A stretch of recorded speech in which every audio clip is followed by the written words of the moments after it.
Welcome back to College 101 here in the College Guide. Today I'm going to help you find out where you can get cash scholarships. So there are two main places that I would go look for scholarships. One is through your school and one is through online resources. The first place I'm going to show you is actually through your own school, and I'm going to show you an example of where I would look at my school at Brigham Young University, specifically your college and department websites. Alright, so here we are on the BYU Chemical Engineering homepage. This is where you find out everything you need to know about chemical engineering at BYU, whether it's courses that are required or things like that, programs. They've got this cool video thing in the background.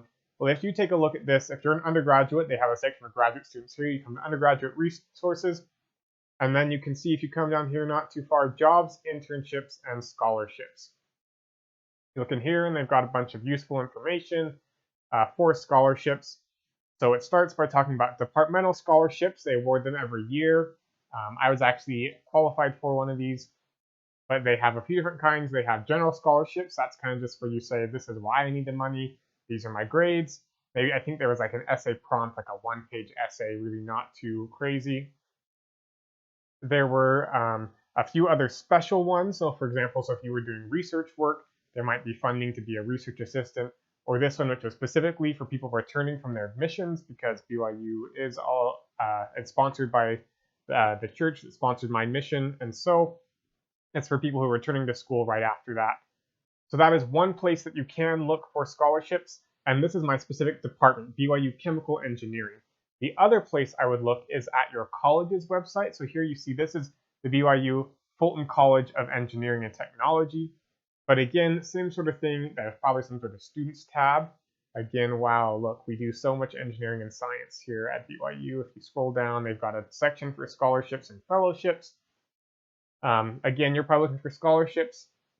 And so you see they have College of Engineering scholarships. They've got several different ones, various different sets of requirements, various different amounts. So you can go through and look at all of these things and sort of see what you might want to take part in. So that's the first place I would look, is at your college's departmental or college websites specifically. There's a much smaller pool to compete with, and you know the people who you're making those decisions much more personally, because they're probably your professors. And so it's a great way to sort of get involved with your college, talking to these people, applying, letting them know a little bit more about your life. The second place I would look would be on online websites. The big two I heard about, and especially my wife did a lot of hunting for cash scholarships, were scholarships.com and FastWeb. I chose to set up a profile on FastWeb, and I kind of want to click around their interface with you so you can see what it's like. I was personally very, very impressed with it.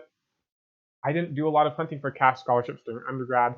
I was very fortunate. I had full tuition scholarships for a lot of my semesters, as well as a little bit of help from my parents with some living costs, contingent upon good grades. And so I had resources where I didn't really have to go hunting for cash scholarships. But now I'm in grad school, I would love to get some cash scholarships. It would allow me to take more classes, because then I could pay some out of pocket rather than having to wait for my tuition reimbursement program. If you haven't heard that I'm going to grad school, then I'm going to put a link to the video up above here, and you can go ahead and check out that and see why I'm even going to grad school, because I typically don't focus on that on this channel. But nonetheless, FastWeb was very impressive to me because, first of all, the process for setting an account was super easy, but also very thorough. At any point, you could step out of it and say, I'm done answering questions. It started with, personal information, what college, what's your major, what's your GPA, stuff like that, but also got into test scores, things like, are you a first-generation college student? Are you or your parents in the armed forces? LGBTQ identifications, anything like that. So that way, they do the work of trying to find scholarships that you will be eligible for. Because to me, I had tried it a little bit in high school or early college, and I just said, man, there's so many scholarships out there, and I feel like I'm not qualifying for any of them. Is it even worth the time? And so FastWeb takes all the work out of that.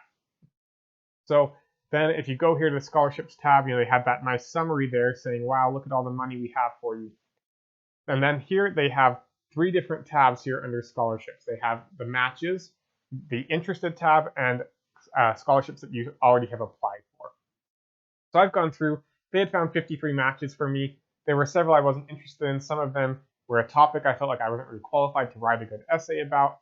Some of them I felt like were more work than I wanted to do. They wanted you to create like a collage, or there was one where you had to go raise money for multiple sclerosis, which great cause, but I didn't want to have to go out and raise $500 just to try and win a $500 scholarship. At that point, maybe I should just ask for the $500 directly. Okay, maybe that was a terrible thing to say. So the ones I have left, these are ones, they're all sort of sweepstakes, no essay scholarships, which on the surface sounds great. There's very little effort, right? But it also means that there's going to be like 1.5 million people doing them. So the chances of you winning that $2,000 scholarship on random chance is pretty low. So if I have some extra time, I might fill these out, but otherwise I might not. If you look at this interested tab, these are all the scholarships that I felt like were ones I could write a decent thing about. And one thing I want to highlight here actually is that some of them are pretty easy. For example, this one, this technology addiction awareness, $1,000, and look what all you have to do is submit a 140-character message relates to technology addiction. 140 characters, their idea is like, oh, it's like a text or a tweet, right? It's kind of a gimmicky thing. But in the end, how long is that going to take me? I mean, if I sit there and try and come up with something super clever, like 15 minutes, and then you apply. So it's not going to take a whole lot of effort, and you're going to have a potential big return. This other one here, Strong Work Ethic Scholarship. Again, it's a $1,000 scholarship, which when you look at the total cost of college, if you're paying $10,000 in tuition a year, you might say $1,000. That's barely a dent in my entire college education. But if you add them all up, if you qualify for several, it really is helpful. And again, here, it's only 750 to 1,000 words. That's like 1.5 pages, maybe 2 pages. So it's a pretty quick write. And again, you're looking at the potential competition. Some people might not want to write any essays, and so all those people that are applying for those sweepstakes and nothing else, they're not applying for this competition. And so therefore, you are more likely to win it. So there we go. That's my advice for cash scholarships. Again, the criteria I would kind of look at when you're determining if you should apply for a scholarship or not is how much effort is it going to take, how many other people are doing it, like these sweepstakes, for example. Everyone's doing it, so they're not very good. And is it something you feel like you're qualified to write about? There were some other scholarships out there that I said, I have no interest in that, no experience with that, so I'm just not going to do that one. Ultimately, one thing you can do to motivate you to do this, even though it seems like you're only winning 1 in 100 or 1 in 20 or whatever it might be, you're not going to get immediate feedback and immediate good results, is that look at the hourly rate. Let's say that every scholarship you apply to takes you an hour to apply for. So, and then let's say the average scholarship amount is $1,000. Again, not huge when it comes to your total college education, but definitely not nothing. If you win 1 out of every 20, that means you put 20 hours in to get $1,000. That's $50 an hour. That's a pretty great hourly rate. I don't know where else you're making $50 an hour while you're a college student. And if you are, you should probably just drop out because you're making great money. So cash scholarships are a great way for you to reduce the cost of college, even if you are already qualified for or don't qualify for traditional academic scholarships through your university as a whole.